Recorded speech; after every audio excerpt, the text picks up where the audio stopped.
Hello aspirants, I am आभास माथुर। देखो, अपनी करंट अफेयर सीरीज के अपन पहुंच चुके हैं पार्ट 43 पे।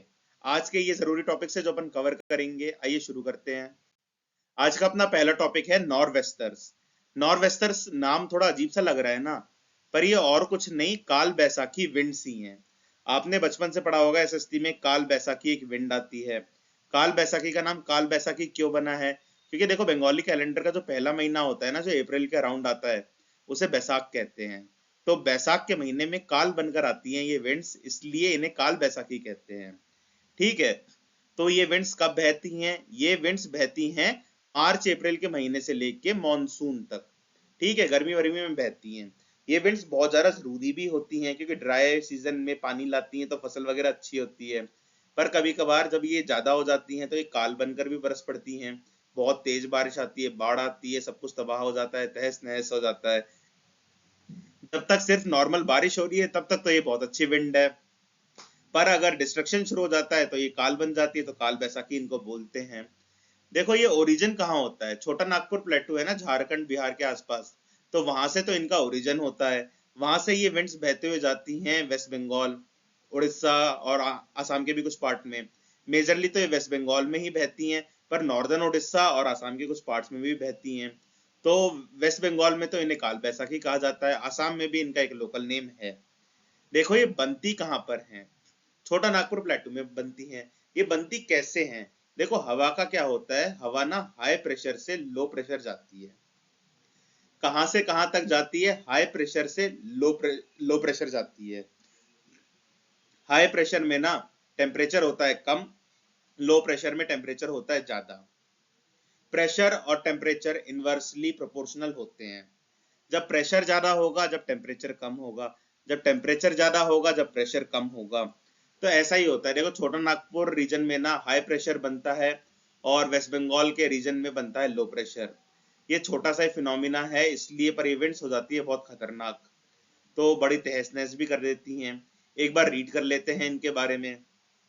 Nor'westers are local winds that affect eastern and northeastern India during summer and cause severe thunderstorms with strong weather activity. Origin: these storms originates over the Chota Nagpur plateau and move southeastwards towards Odisha, West Bengal and Assam. Formation occurs when warm, moist, southerly, low-level winds from the Bay of Bengal meet cool, dry, westerly or northwesterly upper-level winds, creating favorable conditions for the development of northwesters. देखो, ये क्यों बनती हैं? गरम, नमी वाली, warm, moist, southerly low level winds आती हैं बे ऑफ बंगाल से। देखो, मॉइस्ट और वार्म विंड्स आती हैं कहां से? बे ऑफ बंगाल से। वो छोटा नागपुर प्लेटू में मिलती हैं कूल और ड्राई वेस्टर्ली विंड्स से। ठीक है। सदरली विंड्स जो वार्म और मॉइस्ट है, जो बे ऑफ बंगाल से आ रही हैं, वो छोटा नागपुर प्लेटू में मिल रही हैं कूल और ड्राई वेस्टर्ली विंड्स से। तो यहाँ पे कुछ पंगा हो रहा है, हाई प्रेशर जोन बन रहा है यहाँ पे। ठीक है। और लो प्रेशर जोन बन रहा है बंगाल में, क्योंकि बहुत गर्मी पड़ रही है। झारखंड में गर्मी थोड़ी कम पड़ती है। ठीक है। तो विंड चलती है हाई प्रेशर से लो प्रेशर, और ये they generally occur from April until the onset of the monsoon. देखो, बैसाख के महीने में शुरू होती है, इसलिए काल बैसाखी नाम है। अप्रैल के महीने से मॉनसून तक जाती है, पर कभी कभार आजकल ग्लोबल वार्मिंग की वजह से मार्च से ही शुरू हो रही है। They bring high-speed winds, often exceeding 100 km per hour, along with heavy rainfall and hailstorm. देखो, इन विंड की ना स्पीड बहुत तेज भी हो जाती है, 100 किलोमीटर 100 किलोमीटर प्रति आवर तक चली जाती है ये। ठीक है। और हैवी रेनफॉल आती है, और ओले भी गिरते हैं, हेल स्टॉर्म ओले को कहते हैं। तो बड़ा खतरनाक सिनेरियो बैठ जाता है काफी बार, इसलिए कि काल बन जाती है बैसाख के महीने में, तो काल बैसाखी कहते हैं। सवाल कहाँ कहाँ से बनेंगे स्लाइड में से? नॉरवेस्टर्स कहाँ डेवलप होते हैं? ठीक है, पहला सवाल तो यही है। नहीं, सॉरी, पहला सवाल तो यही कि नॉरवेस्टर होता क्या है। दूसरा सवाल है नॉरवेस्टर डेवलप कहाँ होते हैं, फिर डेवलप होके कहां से कहां जाते हैं। फिर सवाल आता है ये इनका फॉर्मेशन कैसे होता है। वार्म और मॉइस्ट विंड्स कहां से आती हैं? कूल और ड्राई विंड्स कहां से आती हैं? सदरली विंड्स वार्म और मॉइस्ट होती हैं, वेस्टर्ली विंड्स कूल और ड्राई होती हैं। फिर ये मिलती कहां पर है? ठीक है। फिर नॉर्वेस्टर्स कब से शुरू होती हैं, कब तक चलती हैं? अप्रैल से मानसून तक जाती हैं। इनकी स्पीड क्या बहुत कम होती है, बहुत ज्यादा होती है, 100 किलोमीटर प्रति घंटे के आसपास होती है, 100 किलोमीटर प्रति आवर के आसपास होती है। हैवी रेनफॉल और हेल स्टॉर्म में रिजल्ट करती हैं। ये सवाल बन सकते हैं स्लाइड से। देखो इनके अलग अलग नाम है। काल बैसाखी नाम है क्योंकि बैसाख के महीने में बहती है, बंगाली लोग इसे काल बैसाखी कहते हैं। आसाम में क्या नाम है? काल बैसाखी तो सबको पता है, आसाम में क्या नाम है? बोरडॉयसिला कहते हैं आसाम में। नॉर्वेस्टर्स को, काल बैसाखी को बोरडॉयसिलिया या बारडोली चेरा कहते हैं। आसाम में बारडोली चेरा या बोरडॉयसिला कहते हैं काल बैसाखी नॉर्वेस्टर्स को। देखो ये रेनफॉल प्रोवाइड करती है ड्राई सॉइल्स को। ये हेल्प भी करती है जूट की फसल में, पैडी की फसल में, वेजिटेबल फ्रूट्स की फसल में। ठीक है, पर अगर ये बहुत स्ट्रांग हो जाएं तो ये बाढ़ ले आती हैं, पेड़ वेड़ उखड़ जाते हैं, क्रॉप्स को डैमेज हो जाता है, जगह जगह पानी भर जाता है, प्रॉपर्टी का नुकसान हो जाता है, काफी सारे नुकसान हो जाते हैं। ठीक है, तो यही सब है जो देख लो आप नॉर्वेस्टर से। क्या क्या सवाल बन सकते हैं, मैप देख लेना, इस रीजन में असर पड़ता है इसका। जहाँ ये राइट वाला मैप है ना, रेड कलर के डॉट्स हैं, यहाँ पे बहुत ज्यादा होता है। ये देखो, एक तो असम में भी इलेक्शन है अभी, तो ये याद रख लेना कि असम में काल बैसाखी नॉर्वेस्टर्स को क्या कहते हैं, बॉर्डोइसिला बारडोली चेरा कहते हैं। ठीक है, और कौन सी फसल को ये मदद करती हैं? अब देखो, जूट की फसल में ये मदद करती हैं, तो इससे पता चलता है जूट की फसल भी गर्मियों में ही उगती है, पैडी की फसल भी गर्मियों में ही उगती है। ठीक है, ये भी आप देखो, जहां से जो चीज मिले ना उसको हर तरफ से सोचा करो। यहाँ पे लिखा है कि जूट की फसल में मदद करती है काल बैसाखी नॉर्वेस्टर्स। काल बैसाखी नॉर्वेस्टर्स कब बहती हैं? गर्मियों में बहती हैं, तो गर्मियों में ही जूट उगती होगी, तभी तो लिखा है। तो ऐसे देखो फसलों पे भी सवाल आते हैं, जहां से ज्ञान मिले, जहां जहां पे भी कोई चीज देखे उसको अपने तरीके से, काफी सारे एंगल से सोचो, तब जाके आपकी यूपीएससी की प्रिपरेशन कंप्लीट होगी। ठीक है, पढ़ते रहो, तैयारी तो 24 घंटे की है, हर तरफ से जहां से ज्ञान मिले ले लो। देखो ये है वेला करली। ये वेला करली ना एक क्रैब है। ये क्रैब बहुत खास है क्योंकि ये ड्यूल सेक्स क्रैब है। ये एक ही इंडिविजुअल मेल भी होता है और फीमेल भी होता है। जी हाँ, ये एक दुर्लभ प्रजाति का क्रैब है जो एक इंडिविजुअल ही मेल भी होता है और फीमेल भी होता है। ये क्रैब मिला है वेस्टर्न घाट्स के घने जंगलों में। ये समुंदर में नहीं मिला है, ये जंगलों में मिला है क्रैब। क्रैब से आपको लग सकता है कि समुंदर किनारे मिला है, बीच पे मिला है। नहीं, केरला के साइलेंट वैली नेशनल पार्क, जो वेस्टर्न घाट्स का बहुत ज्यादा इकोलॉजी वाला, डेंस इकोलॉजी वाला रीजन है, बायोडाइवर्सिटी वाला रीजन है, वहां ये क्रैब मिला है। ठीक है, ये बहुत ही खास तरह का क्रैब है। एक बार इसके बारे में रीड कर लेते हैं। वेला करली, the dual sex crab, a freshwater crab species endemic to the central western Ghats. Family Gecarchinidae, pronounce नहीं हो रही मेरे से पर पढ़ लेना। स्पीशीज है इसकी वेला करली।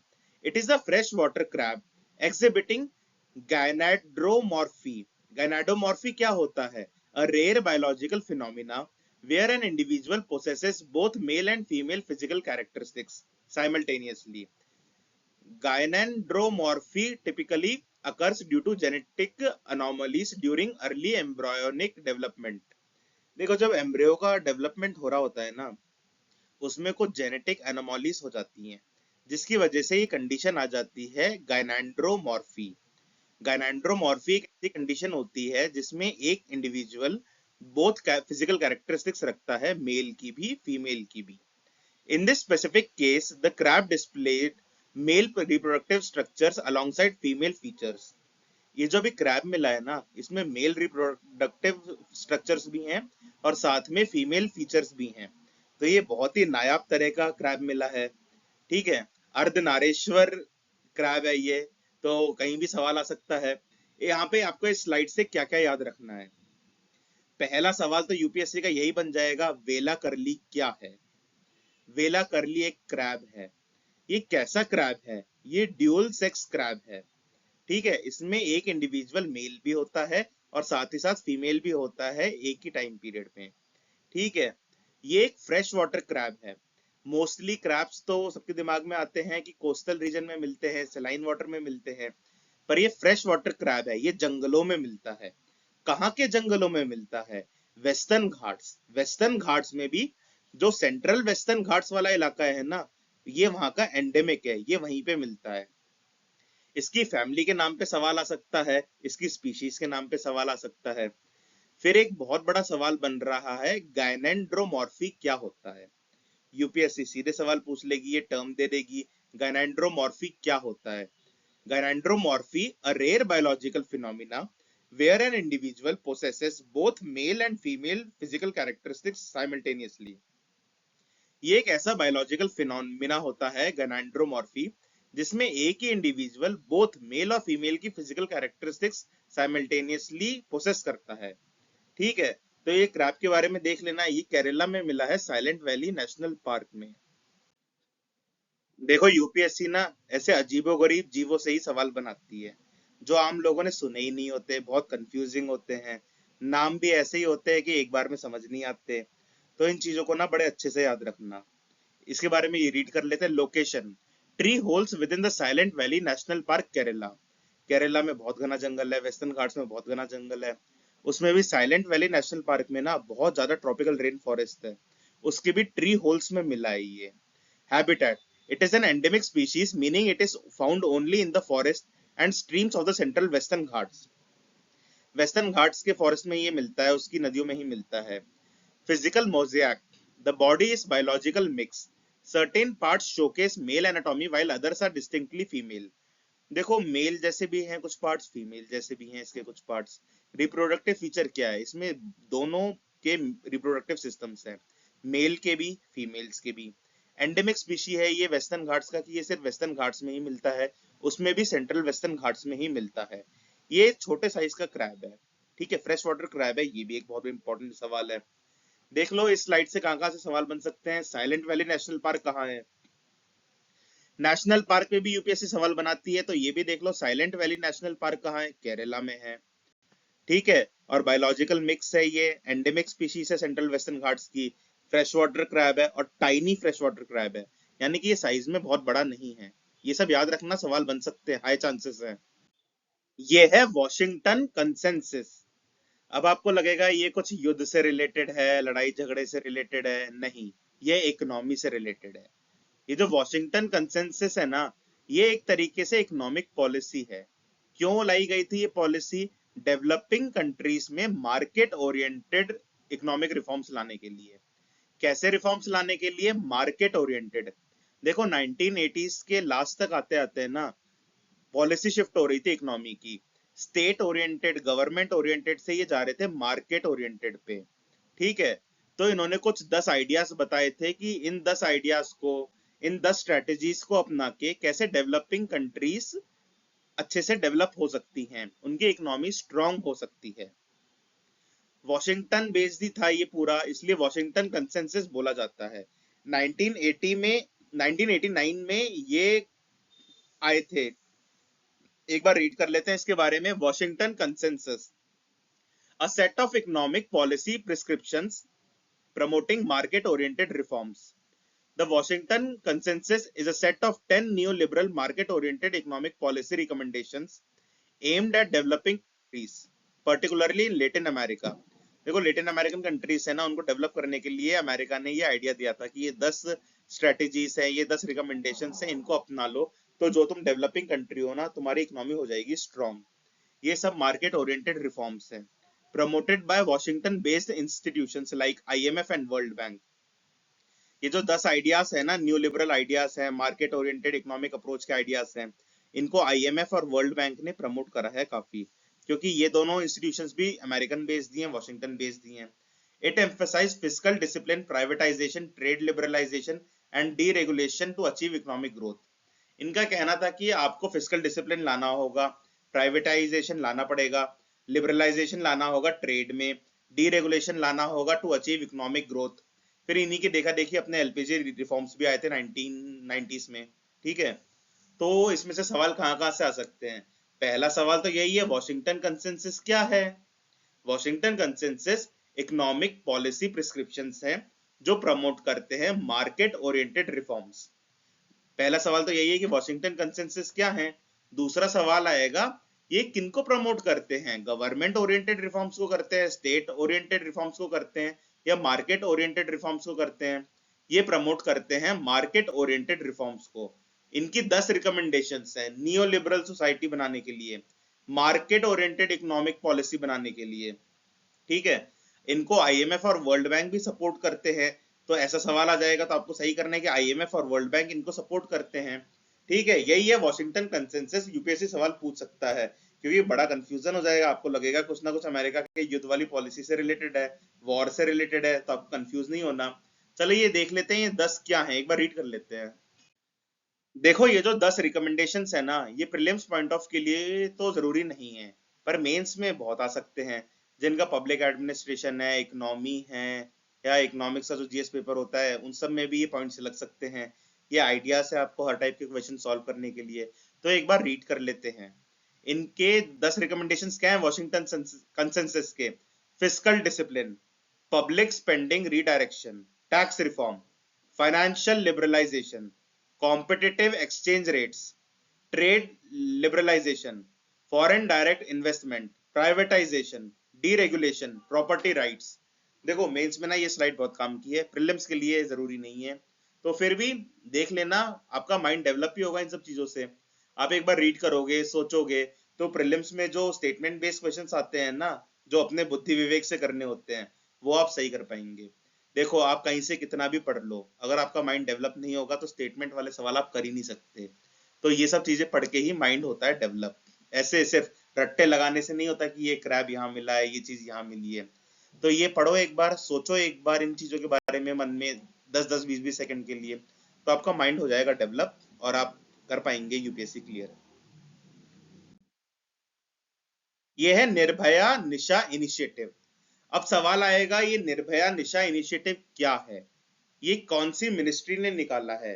ये वुमेन एंड चाइल्ड वाली मिनिस्ट्री ने निकाला है क्या? ये होम मिनिस्ट्री ने निकाला है क्या? नहीं, निर्भया निशा इनिशिएटिव केरला गवर्नमेंट का इनिशिएटिव है, केरला पुलिस का ये प्रोग्राम है। देखो इसमें क्या होता है, जो भी वुमेन रात को ट्रैवल कर रही हो काम के सिलसिले में या किसी भी रीजन से, उनको कहीं भी प्रॉब्लम आ रही हो, अनसेफ फील हो रहा हो, तो वो 112 नंबर की हेल्पलाइन पे कॉल कर सकती हैं, या इनका पॉल ऐप है यहाँ कॉल कर सकती हैं। ये अपन क्यों पढ़ा रहे हैं, स्टेट का अपन इनिशिएटिव क्यों पढ़ा रहे हैं? क्योंकि काफी जगह बात चल रही है कि ऑल ओवर इंडिया भी ये इनिशिएटिव चलना चाहिए। दूसरा, केरला में इलेक्शंस हैं आपके पेपर के टाइम पे ही। ठीक है, तो एक बार रीड करने में क्या बुराई है, निर्भया निशा इनिशिएटिव। और देखो मेंस में ना कहीं ऐसे वगैरह लिखना हो वुमेन सेफ्टी पे, एथिक्स में कोई केस स्टडी आ जाए वुमेन सेफ्टी पे, तो आप ये मेंशन कर सकते हैं ना, आपका एक नंबर बढ़ जाएगा, इसलिए पढ़ लो। Nirbhaya Nisha initiative, the Nirbhaya Nisha initiative is a Kerala police programme launched in March 2026 to ensure the safety of women traveling at night, operating from 9 p.m. to 5 a.m. It strengthens night patrols, utilizes the 112 helpline, and features an SOS button in the POL app for rapid response to emergencies. देखो emergency वगैरह में आप SOS का signal भेज सकते हैं, 112 helpline पे call कर सकते हैं।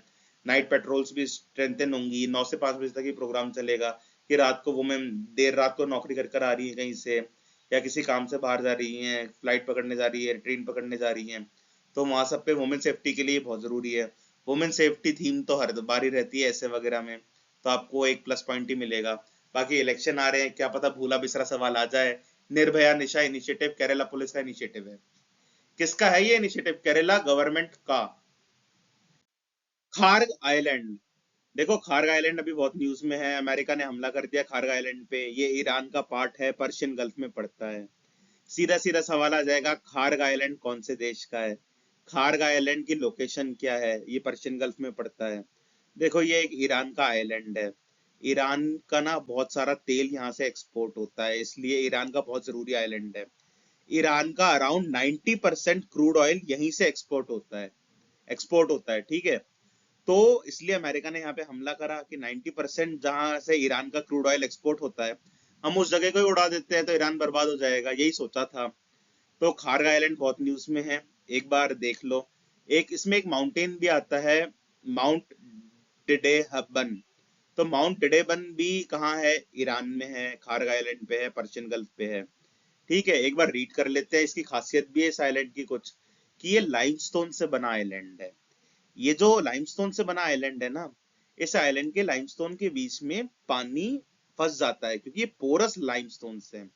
तो ये पर्शियन गल्फ के चुनिंदा आइलैंड्स में से है जहां पे आपको फ्रेश वाटर मिल जाएगा। तो देखो, यूनिक ज्योग्राफी भी है इस छोटे से आइलैंड की। बाकी तेल तो है ही प्रचुर मात्रा में। एक बार रीड कर लेते हैं।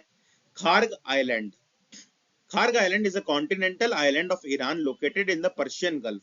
ईरान का आइलैंड है, पर्शियन गल्फ में लोकेटेड है। ये सवाल सीधा बन सकता है। The island is 25 kilometer off the coast of Iran and 483 kilometer northwest of the Strait of Hormuz. Its area is 25 square kilometre, length है 8 किलोमीटर, विड्थ है 4.5 किलोमीटर। इतना जरूरी नहीं है। अब आप बोलोगे जरूरी नहीं है तो क्यों पढ़ा रहे हो? जितना पढ़ोगे उसका 10% ही याद रहेगा, इसलिए ज्यादा पढ़ाते हैं। Its highest point is Mount Didheban, which stands at 87 metre above sea level। माई नहीं, वो मीटर है। अब आप बोलोगे इतना सब क्यों पढ़ा रहे हो जब इतना जरूरी नहीं है? अरे जब इतना सब पढ़ोगे ना तो मेनली चीजें तो याद रहेंगी। बहुत लंबी लड़ाई है यूपीएससी की, खूब पढ़ना पड़ता है। ठीक है, खूब पढ़ोगे तब जाकर ही समझ में आएंगी चीजें। This Rocky limestone island is unique because it is one of the few islands in the Persian Gulf with fresh water which has collected within the porous limestones। देखो, इस आइलैंड की ज्योग्राफी ऐसी है कि लाइमस्टोन्स का बना है। Limestones होते हैं पोरस, तो इन लाइमस्टोन के पोरस होने की वजह से फ्रेश वाटर यहाँ पे इकट्ठा हो जाता है। तो ये पर्शियन गल्फ के चुनिंदा आइलैंड्स में से है जहाँ पे फ्रेश वाटर मिलता है। It's Iran's most important oil export terminal and one of the most strategically significant energy check points globally. The terminal accounts around 90% of the Iran's crude oil export। सवाल कहाँ कहाँ से बनते हैं? खार्ग आइलैंड कौन से देश में है? ईरान में है। खार्ग आइलैंड कौन से गल्फ में? पर्शियन गल्फ में। ये भी एक सवाल है।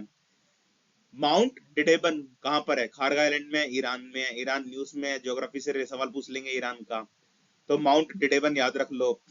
फिर ये आइलैंड लाइमस्टोन का बना है, समझ ही गए होगे। पोरस होते हैं इसलिए फ्रेश वाटर है। चुनिंदा आइलैंड है जहाँ पे फ्रेश वाटर मिलते हैं पर्शियन गल्फ में। ठीक है, ईरान का ये एक एक्सपोर्ट टर्मिनल है, ऑयल एक्सपोर्ट टर्मिनल है, बहुत जरूरी है ईरान के लिए, क्योंकि ईरान का 90% क्रूड ऑयल का एक्सपोर्ट इसी आइलैंड से होता है। ठीक है, ये सब पॉइंट से ज्यादा से सवाल बन सकते हैं यूपीएससी के। ये एक बार मैप देख ही लो। ये है स्ट्रेट ऑफ हरमोज, ये है खार्ग आइलैंड। कुछ 483 किलोमीटर दूर है ना स्ट्रेट ऑफ हरमोज से। देखो यहाँ पर है, ईरान के पास है, कुवैत के पास है। ठीक है, वैसे तो बहुत दूर है स्ट्रेट ऑफ हॉर्मोज से, पर फिर भी एक बार लोकेशन देख लो कहां पड़ता है पर्शियन गल्फ में। अब ये सवाल पूछ लेंगे, खार्ग आइलैंड क्या स्ट्रेट ऑफ हॉर्मोज में पड़ता है? सबने क्या पढ़ा है? हाँ, पर्शियन गल्फ में है, ईरान में है। स्ट्रेट ऑफ हॉर्मोज भी पर्शियन गल्फ में ही पड़ती है, ईरान में ही पड़ती है। तो खार्ग आइलैंड भी स्ट्रेट ऑफ हॉर्मोज में ही होगा, पर नहीं है। स्ट्रेट ऑफ हॉर्मोज में नहीं है खार्ग आइलैंड।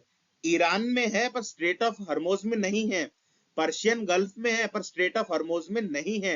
यही तो कॉम्प्लिकेटेड सवाल पूछती है, कंफ्यूजिंग सवाल पूछती है यूपीएससी, और बल्क में लोग अटक जाते हैं, पर आपको नहीं अटकना। देख लो मैप, मैप तो बहुत स्ट्रांग होने चाहिए आप लोगों के। चलिए, थैंक यू वेरी मच। कैसा लगा लेक्चर कमेंट सेक्शन में बताइए क्या।